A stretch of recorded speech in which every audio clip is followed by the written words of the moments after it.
Hi, my name is Preeti Pathak. I'm a teaching artist, and today I'm representing Mural Arts Philadelphia. Welcome to my home art studio. Give you a quick tour. Like most art studios, there's stuff everywhere. You can get a little messy when you're an artist. And of course, you gotta have your cat to keep you inspired and on track. Today we're going to do some string art painting where we're going to use string, acrylic paint, and some paper to make some really cool abstract art.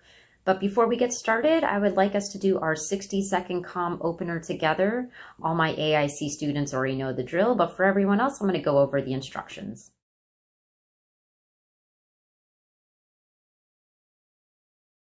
So my timer just went off and I slowly returned to the present moment from that 60 seconds of relaxation. I want you to think about how you feel now.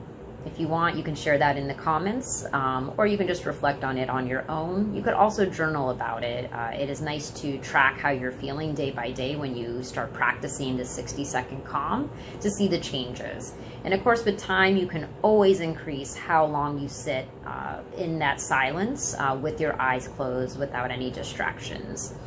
This is just really a way to get grounded. And when I say grounded, what I mean, again, is to get into this present moment and to really feel our full bodies and to be ready to create together. So now that we've taken that time together, I just want to thank you for participating with me. And we're going to jump into our string art project. The supplies that we're going to need for our string art acrylic project include some string. So this string right here is embroidery floss. You can see it's a very thick string, much thicker than sewing thread. This is the best kind of string to use. You could also use yarn. And as we get better with this process, we could even go on to things like a chain necklace. So we got our string, and we're gonna need 2 pieces of white paper. I like to use 2 pieces because as I pull my string, the design will duplicate on both sides so that I can use all the paint as efficiently as possible and make several pieces. We want some scrap paper. So this is just a paper bag cut open. You can use anything that's coming out of the recycling bin. The scrap paper is going to be used to protect some of our other materials, which includes our book. So we need any type of book that's heavier because we're going to need to weight down the string in between the pieces of paper. I'm using the Big Ass Book of Crafts by Mark Montano. Sorry for the cursing, that is the title of the book. But this is a great book that has a lot of cool art projects, and it's also got some weight to it, so it's perfect for our needs in this project. I'm going to have a towel handy to clean things up, to dry off my brush when I need it. This is always a good, important tool to have as an artist in your workspace. Speaking of keeping things clean, think about the clothing you're wearing and the surfaces that you're going to be painting on. Make sure that we've protected everything. I'm wearing a shirt that I'm not worried about getting paint on.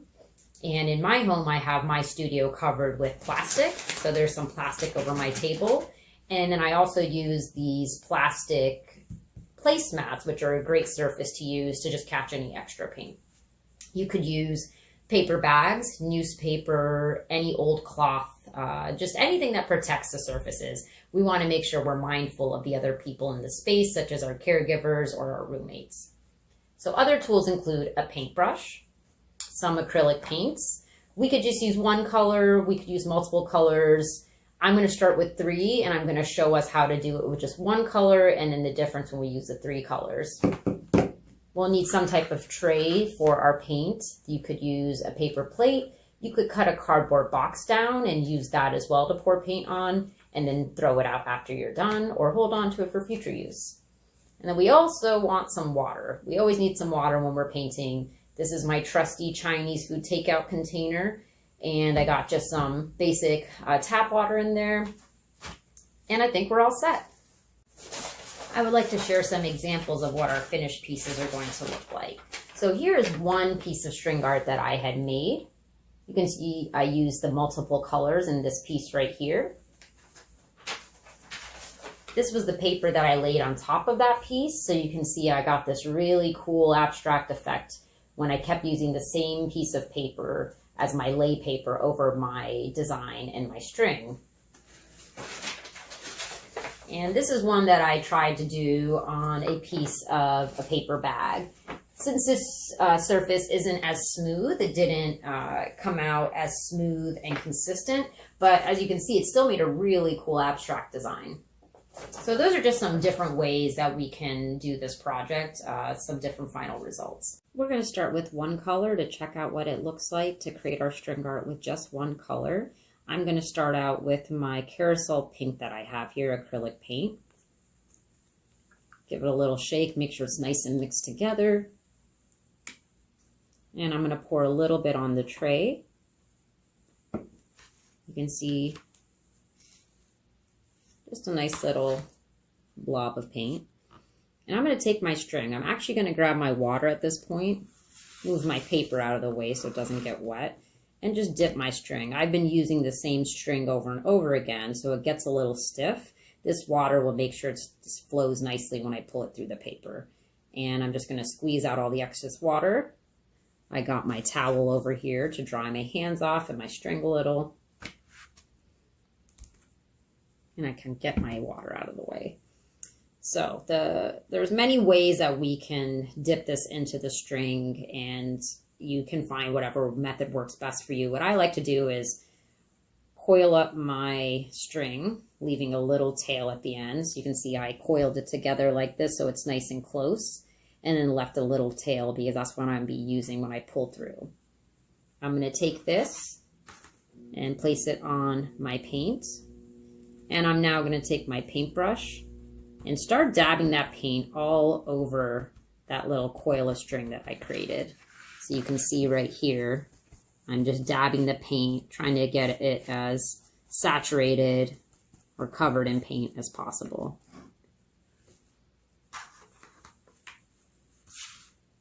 If you have a lot of excess paint, you can take your paintbrush and just kind of hold it against the string and slowly pull your string out. This will work to get any extra globs of paint off if you have too much on there. And you can see it doesn't always pull so perfectly and easily, but that's fine. So now comes the fun part. We're going to get our first piece of paper in front of us, and we're going to grab our string, and we're just going to lay it down in whatever pattern we would like. So I'm going to create some coils and loops. And the goal is to get all the painted string on the paper, and then you have your tail right here hanging off. Now I'll take my other sheet of paper and lay it right over the string and paper underneath. And I'm going to grab my book. In order to protect my book, if I was getting messy and I had paint all over the place, I can use this piece of paper bag to cover the book. This is just an extra precaution so we don't get paint all over our book. And now I'm going to lay it down on top of the paper. I'm going to put some pressure on this book with my hands as I pull the string through. And it might be helpful to stand up when you do this, or whatever way is most comfortable for you. That's actually what I'm going to do.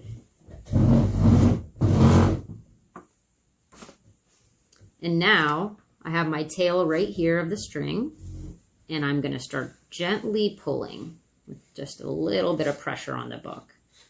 Sometimes it'll feel like it's getting stopped up in there. That's okay. Just keep gently trying to pull. And when you can feel yourself getting to the end, just be careful not to pull too hard so you don't whip paint all over the place. So I got my string out. I'm going to set it to the side, back in my paint tray. I'm going to move my book out of the way, and the reveal. And as you'll see, we create this really cool abstract effect.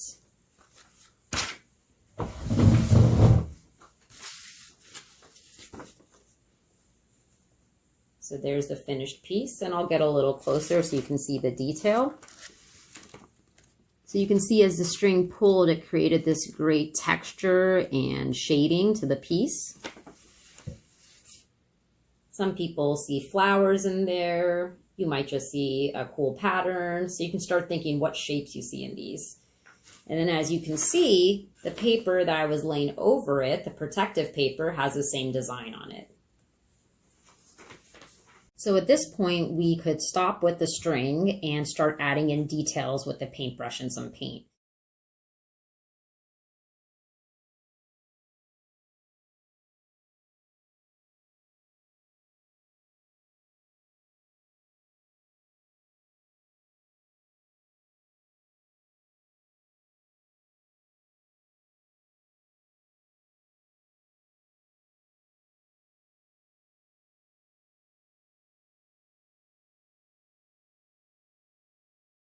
I grabbed another piece of white printer paper, and I still have my original cover piece that I'm going to use. That's again to cover over the string and the paper when I pull the string.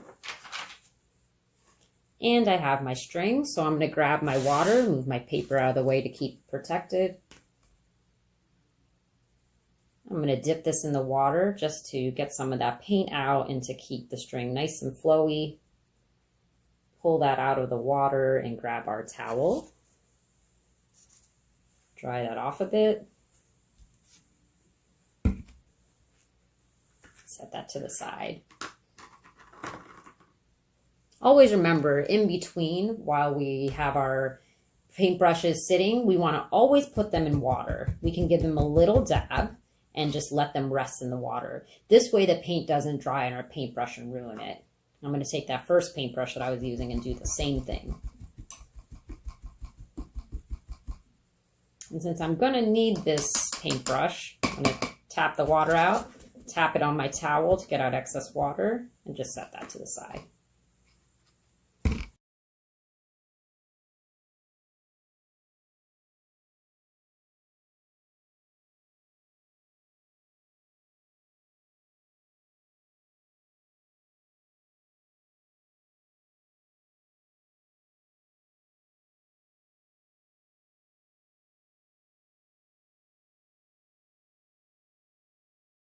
That's the overview of our basic string art painting project.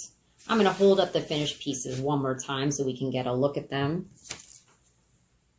So my first piece, we used one paint color with the pink design in the center. Then I went back with the paintbrush and created designs around that piece. For the second piece, we did 3 colors and we created that really cool mixed blended effect. This piece, of course, has a lot of white space around it. I could do all kinds of things. I could add designs in this white space. I could write some words around here. I could maybe find some type of image within this abstract design and build off of it. So if we feel like we see that flower in there, we could add some petals, a stem. We could add a scenery in the background so that we can imagine we're out in nature. So that's just one of the many ways we can go with this.